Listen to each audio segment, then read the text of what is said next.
পাহাড়ে বসন্তকালে সমস্ত পুরু শুকনো চামড়া সাবধানে খেজুর গাছ থেকে কেটে ফেলা হয়, যাতে আমরা বৃষ্টি থেকে নিজেদের রক্ষা করার জন্য রেইনকোট তৈরি করতে পারি।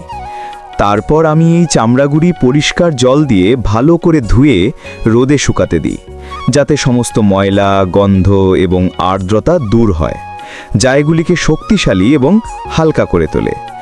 সন্ধে নাগাদ যখন এগুলি পুরোপুরি শুকিয়ে যায়, তখন আমি এগুলিকে বাঁকা লোহার হুকযুক্ত একটি সরঞ্জামের ওপর রাখি এবং চিরুনি হিসেবে কাজ করি। এটি সমস্ত অকেজো, ভাঙা চামড়া সরিয়ে দেয়। কেবল রেশমের মতো স্তরগুলি অবশিষ্ট থাকে।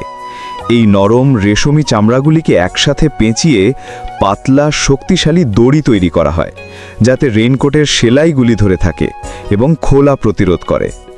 এখন সবচেয়ে শ্রমসাধ্য এবং গুরুত্বপূর্ণ অংশটি আসে।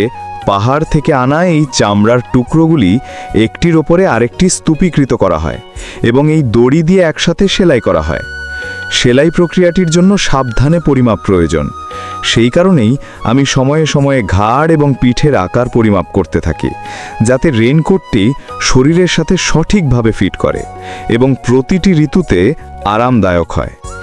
এখানে পাহাড়ে লোকেরা বলে যে এটি দেখতে সহজ মনে হলেও এটি তৈরি করতে সত্যি কঠোর পরিশ্রম এবং ধৈর্য লাগে।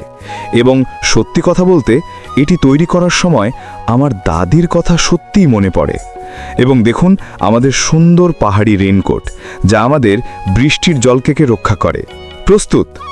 এটি কেবল বৃষ্টি থেকে নয়, রোদ এবং ঠান্ডা উভয় থেকেও আমাদের রক্ষা করে।